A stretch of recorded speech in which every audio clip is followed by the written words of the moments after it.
Welcome to Life on the Wabash, your home for the lighter, brighter, happier side of your community. We'll cover places to go, events to explore, recipes to try, and information that makes your life easier or more fun. Let's dive in. Good morning and welcome to Life on the Wabash. I'm Lindsay Varamis. And I'm Art Moy. We're taking this community-focused show on location to help you get in the holiday spirit. Yeah, we're outside McCord Candies, one of the area's most festive storefronts. Not only is it a legacy business, family-owned since 1912, it's also a sweet local tradition. Today on the show, we'll head inside to learn about its ever-popular candy cane tours, its history, and the other treats you'll find. For those looking for something a little less sweet, we're visiting Purdue Butcher Block, how it makes holiday entertaining a bit easier while providing a farm-to-fork experience. From the court to the page, Purdue star athletes Raven and Myles Colvin sit down and talk to us about their new children's book series, the inspirational lessons they hope to share. Back from the brink, some said it couldn't be saved. Now it's a local gem, the remarkable history and survival of the Fitzgerald house. Cold weather shouldn't dim your fashion sense. Wondering what to pair with your coat? Winter style experts show us 3 ways to bring color and whimsy back into your wardrobe. Life on the Wabash starts now. Hello.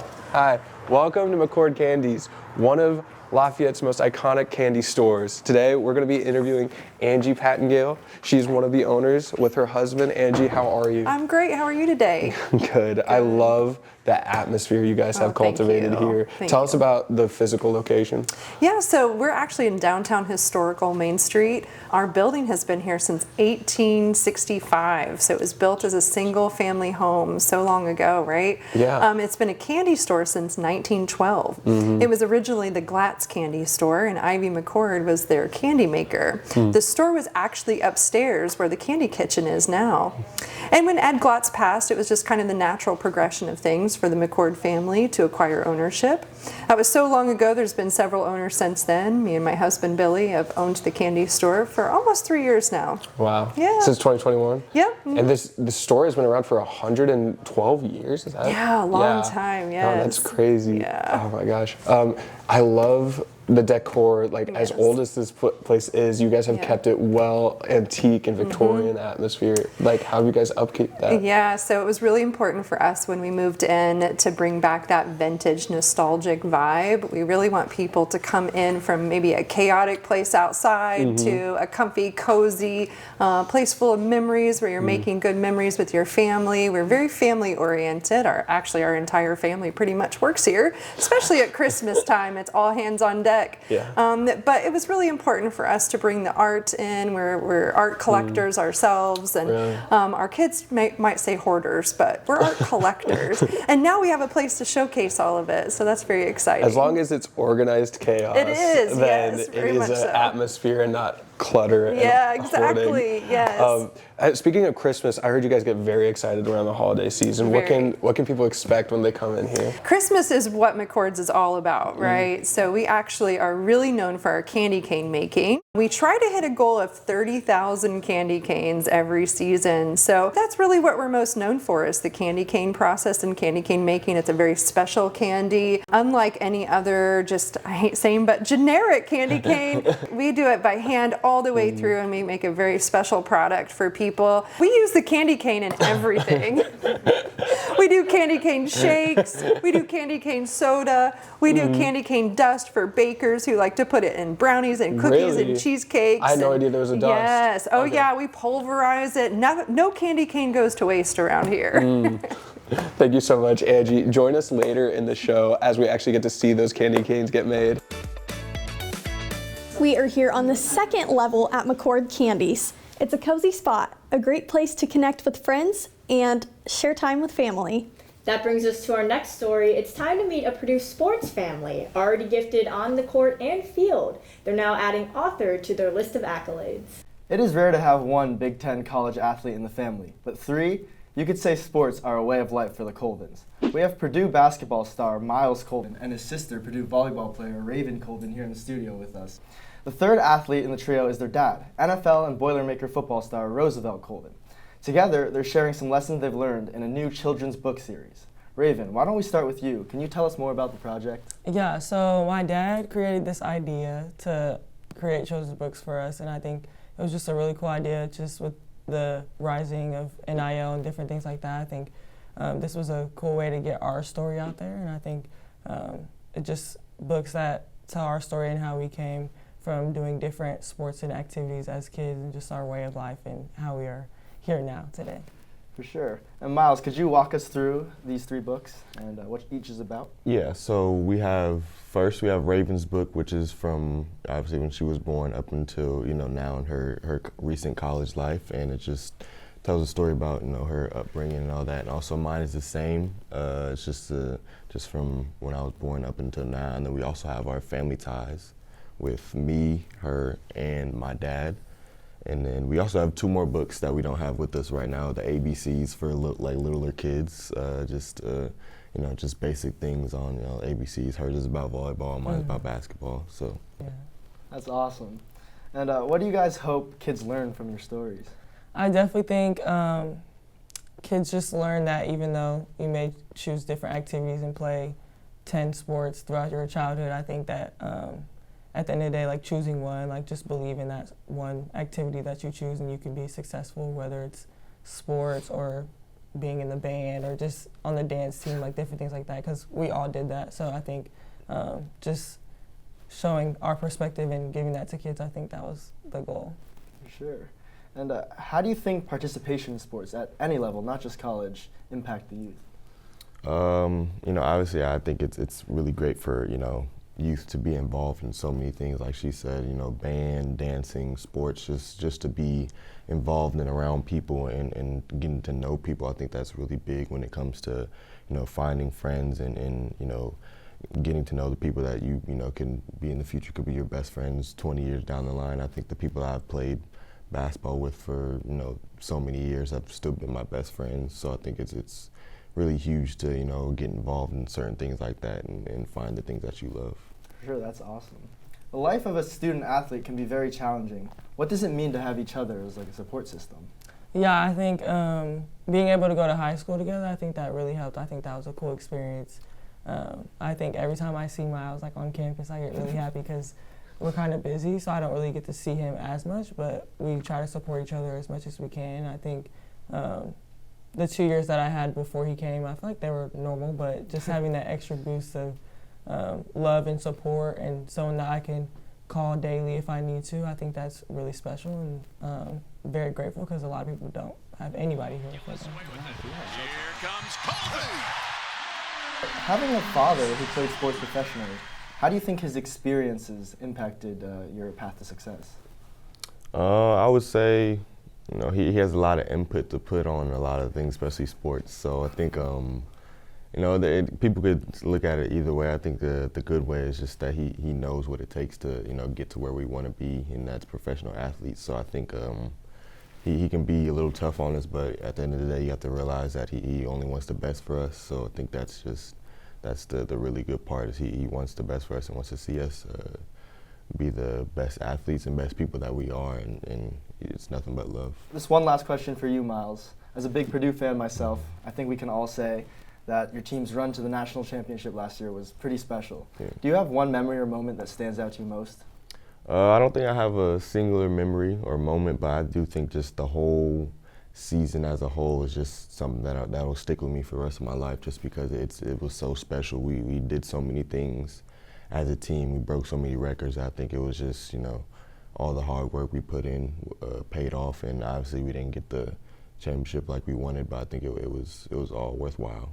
Yeah, for sure. I think we'll all remember that for a long time. You can find all 3 of the Colvin's books on Amazon or at the university bookstore, so hurry up and grab your copies. The holiday season is often a time of joy and hope, and that's certainly the case for one of the area's most historic homes. It seemed destined for demolition, but the Fitzgerald house is bouncing back. It is a new owner, a new look, and new meaning for those hoping to preserve the unique character of Lafayette's downtown. If this was your first glimpse at the historic Fitzgerald house, it would be hard to imagine how far it's come. It was pretty rough. A lot of developers who had a lot of experience with older buildings looked at it and would not touch it. We were watching as water was falling from the 3rd floor roof all the way down into this enormous pool. Now that a gleaming kitchen and well-appointed bath have replaced those interior water features, it's easier to envision the splendor of its Second Empire-style past. I was in the door for maybe 30 seconds and I was like, I'm gonna buy this home. A wealthy merchant family bought the property on Lafayette's 8th and Columbia Streets in 1867. And they built this to not only be their private home, but also to be a place to showcase their status. It was a social center. They would have huge parties here with hundreds of people dining extravagantly. Very Gilded Age. As time went on, preservationist Sean Lute says downtown became less attractive for the wealthy. They turned to areas like Highland Park and 9th Street Hill. In the early 1900s, the stately home became a music school. And in the 1960s, another reinvention. It becomes the House of Fitzgerald Hair Salon, which is operated by Mr. Fitzgerald, who is a very flamboyant character and arguably one of the first prominent LGBTQ figures in Lafayette history. Fitzgerald passed away at the end of the 20th century, and the house went into serious decline. There were attempts to renovate it. All they did was gut a lot of the architectural splendor from the home, leaving it a shell. Lute says demolition seemed inevitable, but at the 11th hour, the right factors, a developer, a builder, and a buyer converged. I feel almost honored in a way to own it and return it to a single family home and live here and keep on that tradition and let Lafayette see how beautiful it actually is. In fact, new owner Tabitha Castro, a real estate agent, anticipates a domino effect. At the end of the day, what we're trying to preserve is not a museum, but a living, breathing city. This is, going to catapult us into saving a lot of other homes downtown and converting other multi-units into single-family homes. She's eager to see the beauty of the past brought full circle to the present. Downtown advocates are now setting their sights on preserving other at-risk homes in the area. Reno teams are currently working on a home just across the street from the Festiv's house. Now let's send it over to Melissa, who has a look at something else the area has been eager to preserve. Hey guys, if there's one experience that people are excited here at McCord, it's a candy cane tour. Come with me. There's only about 10 of us that do all steps of the candy cane making process by hand left in America. Coincidentally, there's 3 of them in Indiana. And this is the traditional way of doing candy, right? Oh yeah. The first thing that's usually replaced is going to be the hook over there. That'll be replaced by a taffy puller usually in higher production facilities. And what we're doing now is just trying to cool the mixture down to where I can hold it with my hands with insulated gloves though. So we're looking at about 280 degrees right now. We're looking to get it down to about 200 before we start moving it over to the hook. There's a lot of variables in it. Thank you. Temperature, humidity being the biggest. We do try to control it as much as possible, but with the building being as old as it is, we can only do so much because the outside elements do have a factor in it. Talk about a little bit about the tour. What did they do in the tour? We like to give a good history of the building and McCord's, but then we also go into the history of the candy cane. They do sell out within about a couple of weeks, but we do private tours also for like the Girl Scouts and different church groups and things like that. Well, we're getting pretty close here. So it's getting down to a temperature about where I can hold it with my hands. It's like holding a really hot bag of water, but I want to do what they call a blob test, which is where we test the mixture to see how viscous it is and how lustrous that it looks. I'm looking to see how fast that falls. That's still falling pretty fast, so we're going to cool it off a little bit more.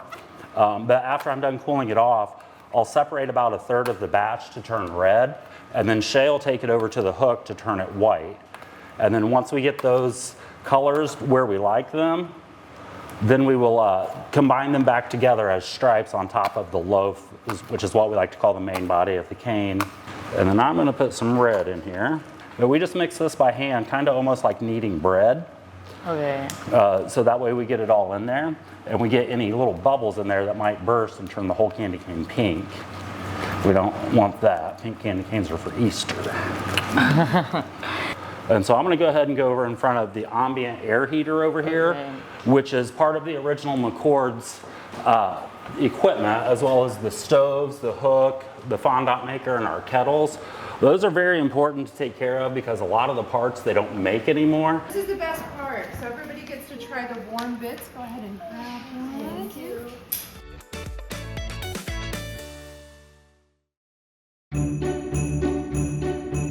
It's the time of year where we're often reaching for something warm and cozy. That usually means layering and bundling up, but it doesn't have to be boring. We're here with Lindsay Mason, the owner of French Knot, which specializes in helping us inject a bit of whimsy into our wardrobe. So Lindsay, tell us a little bit about the business. Sure. So we are known for hand knit winter accessories, so hats, hand warmers, scarves, mittens, slippers, all of that. Everything is 100% wool, so really high quality natural yarns, also very soft. We use a higher quality merino mix. Everything's also responsibly sourced, so we work with over 100 artisans in Nepal who hand knit our items. When you walk in and you're shopping French Knot, the first word that comes to my head is just happy. Yeah, so a lot of sustainable fashion can be very simple and solid colors, but we kind of bring a different perspective to that with joyful, colorful patterns, lots of embroidery and detail. So yeah, we want people to look forward to winter. Well, let's take a look. We have a few varieties of outfits you put together to give us some inspiration. Let's talk about look number 1 here. Sure, so this is the Eleanor beret. We've got all these hand knit cables that go all the way around and this gorgeous hand embroidery. It's a beret type fit, but it still keeps you warm and covers your ears. And then we've got the Eleanor gloves, again vintage inspired with this little scallop detail and the hand embroidery. So this is one of our more elevated looks, and it really kind of dresses up your outfit, kind of no matter what you're wearing. We paired it with a vintage coat because we love, you know, high quality, and you can get a lot of that with the vintage. From Lafayette to Paris, it looks like you're ready. Yeah. So beautiful. Okay, let's take a look at what you've put together next. This is for maybe the more active types. Yeah, so these girls are ready to go sledding. And with a furry friend. Shovels, snowshoes, cross-country ski. So we've got some cute, almost like an après ski look. And we've got Tate in the Ruthie. And again, these are all kind of stitches that are vintage inspired. So cross stitching and stab stitching. And then again, just this really fun color palette that can go back to anything, creams, soft pinks, turquoise. And she's got the Ingrid mittens on, which again, really soft wool with fleece lining and hand embroidery. The level of detail, what does it take to produce something like this? I mean, it's quite a process. So we've got a CAD program where we hand draw all the knit patterns. So these are all original copywritten designs. And we then email that to our knitters in Nepal, who then transcribe it into Nepali, and they'll hand knit, send me a sample, and we'll go back and forth with getting the samples approved. And this all happens about a year in advance before it actually goes to market. We've got Georgia in 1970s inspired crochet look, and we've got some patchwork crochet that goes all the way around the hat. It's fleece lined. This can be worn with a black jacket. It adds a little bit of flair. Yeah. And then her mittens are all tiny crochets with running stitch. And then Wilbur is wearing so charming, sir. A Fair Isle sweater. This is wool, and it's Velcro in the front, so very easy to put on him. So little dogs can get very cold. Big dogs have less of that problem, but Wilbur needs sweaters every season. And what a great Christmas gift idea for the pet lovers in your life. Wonderful. Thank you so much. And we have one more. Let's take a look at that. Oh. Right. So this is Grace, and this is more of a casual look. So she's in a puffer. Again, we like bright color puffers, so that's what we like to put our models in. And she's wearing Phoebe, the Phoebe hat. And this one is really fun. It's kind of this thick and thin yarn that gives a very textural look. And then she's wearing the Ruthie hand warmers. So these went back to Tate's hat, but we like to mix and match. We try to coordinate all of our colors so that you can do that. And it looks really warm. Is it a warm hat? It's very warm. Everything's very warm. It's so nice to see an option besides the boring black. Thank you so much, Grace. Well, the other reason why we were here to talk to you is you have a huge sale coming up that is specific to our area. Yes. So we have our annual warehouse sale, and that is the one time that people can come to our warehouse and shop overstock seconds, which means it didn't pass quality control. If you are looking for first quality, you can shop at Two Tulips, or on, we have over 400 retailers that we sell to. We have items that came in too small, which are great great for kids. We just don't have a kids line. And items that just came in not quite right, like wrong embroidery, minor things, pom-pom came in wrong color, all of that. So it's very exclusive to this area. We don't advertise like too much because, you know, we've got a lot of retailers who sell our items at full price, and this is very special for everybody local, and we sell things at less than wholesale. Okay, well, we have those dates right up here on your screen, December 7th and 14th. Be sure to check it out. It's one that I frequent every year. You will not be disappointed. With the holiday season coming up, you may want to start thinking about what to make for you and your family. I'm here at Purdue Butcher Block with Emily to tell us what she has in stock. Emily, thank you so much for having us. Hi, thank you for being here. So tell us, what is Purdue Butcher Block? The Boilermaker Butcher Block is an entity within the Department of Animal Sciences that offers the opportunity for extension, research, and education for meat products alike. Here we offer beef, pork, lamb, poultry, egg products, as well as partnering with food science with our selling their hot sauce and a boiler bee honey as well. So we have a lot to offer here. Yeah, I see a wide variety right here in front of me. Yes, quite a wide variety. Very exciting to go through that. So I hear this is all student run. Do you want to tell us how that works? Yes, we have, besides myself and an assistant manager, all of our labor is ran through students. They have a wide variety of experiences once they come. However, we show them everything they need to know, creating a wholesome meat product from start to finish. That's amazing. Yes. So do you want to tell us, what do you recommend for the holiday season? Well, this holiday season, we will have our smoked and cured ham available. We can do a pre-sale on that as well. And then we also have a fully customizable, ready-to-eat holiday basket. Here we have that showing. It's full of any smoked and cured item that is ready to eat, kind of like a meat snack sticks, jerky, summer sausage, cured pork chop would be some examples. However, we have other options and flavors for anyone who has an allergy or likes a little spicier option. We're not a full grocery store, so it may be hard for you to come find certain items. However, we try our best to have our frozen staples available, our ground products available. It's also a very unique experience when you come in here. We have whatever is fresh for the week available in our fresh retail case. So right behind me, we see a huge variety of meats. Paul, where do these animals come from? So the animals that provide all this meat, they all come from our farm. So it's that we have an animal science research education center. It's about 11 miles from here, it's 11 miles exactly. So the animals only travel 11 miles to get here. That farm is used for a variety of purposes. One of them, it's a big teaching farm, just like this is a teaching meat processor. Just as we have a bunch of students here that are learning that whole process on the meat processing side, we have our students at the farm learning the farming side and how nutrition, reproductive physiology, genetics all come together to produce a healthy animal that produces a healthy quality product. Great. How would you compare these quality to the quality in a grocery store, you'd say? The quality in a grocery store is also very high. You know, if you looked at meat processing in the United States, it's a heavily regulated industry. All meat for sale in the United States has to be inspected. So just like we have here, whenever we're processing animals, we always have an inspector here. And they are focused on the health of the animal.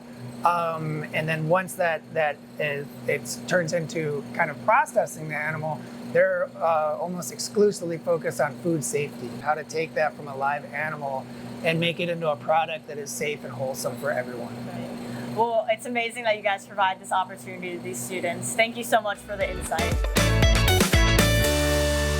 Have you guys ever come into a spot like this and be surprised by the amount of options? We are so excited right now because there's so many choices to select. We asked the team to walk through the best popular option here. So we're here with Angie. So being in here is like a childhood dream. Can you tell us a bit about the most popular candy you guys have? Sure. So candy-wise, first, we do try to be the gummy capital of at least Lafayette, right? We'd love to say Indiana. We have so many gummies. People love them. We get all the kinds of different gummies for the holidays. So like for Halloween, we had gummy brains and body parts. I know, crazy, that's cool, but right? They actually were so tasty. And now for the season for Christmas, my favorite actually is the gingerbread. And actually it's a cookies and cream gummy. and little Santa heads. Of course, the most popular candy in the whole place forever and ever will be the candy cane.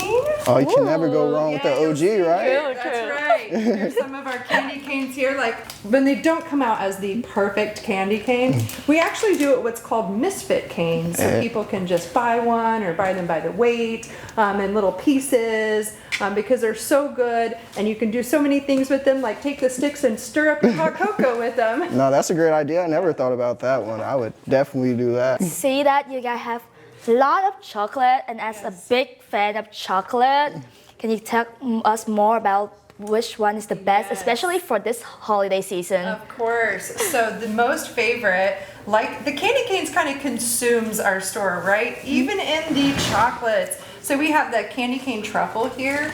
It's this beautiful light mint that's a candy cane throughout. We have the gingerbread and the eggnog. So all of the holiday favorites in the truffles. We also do pretzels, peppermint barks, and toffee. Toffee is my personal favorite. Cool. I say it's kind of a blessing and a curse to be in a candy store all the time, in a candy store that's a soda shop, because you're always leaving wanting to try more. All right, meet Evan. He's our son-in-law, actually, and the sweetest soda jerk in town. He's a soda guru, and I'll walk you through some of the more popular soda items we have here. Oh wow, that's exciting. Soda.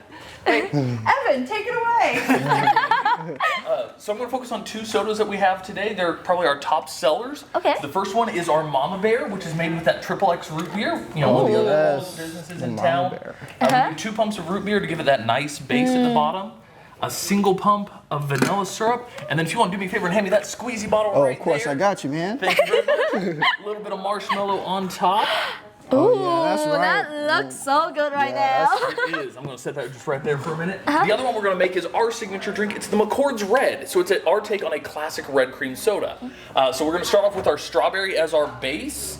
We're going to do equal parts strawberry and caramel syrup. Okay. Giving it that kind of sweet, caramel. savory flavor that we're looking for with every cream soda. This one we actually are stylizing it kind of after that Barks Red Cream Soda, if you've ever had one of those. Oh, yeah. That sweet, savory deliciousness. And then last thing that gets added to this is a splash of grenadine and the secret ingredient that makes the McCord's Red, acid phosphate. Which is what gives it that little bit of a bite. Okay. Acid phosphate. Now, of course, along with our sodas, we have shakes, malts, floats. Our top seller there is the XXX root beer float. Very classic one. I'm going to slide down here just a little bit. Now, before we actually mix them, we have to have the ice in here. If we do not, then everything's going to go flat really fast. Last thing we need, a flat pop. Yeah, definitely kills the vibe. It does. Nobody wants a flat soda. Thank you, Evan. There you guys. I'll let you choose which ones you guys get. Hey, I was eyeing the Mama Bear from the start. All right. He already know what he wants, huh? Yeah. Honestly, bro.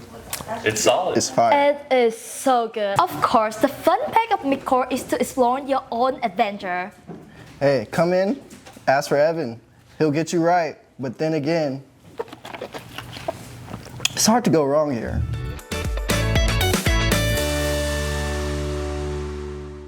We hope you've enjoyed this special edition of Life on the Wabash. If you have a story idea, send us an email, connect with us on Instagram, or subscribe to our YouTube channel. And don't miss our final show this season. Have a happy Saturday. Brought to you in partnership with Purdue University Brian Lamb School of Communication and NBC 16 Lafayette, a Star City TV station.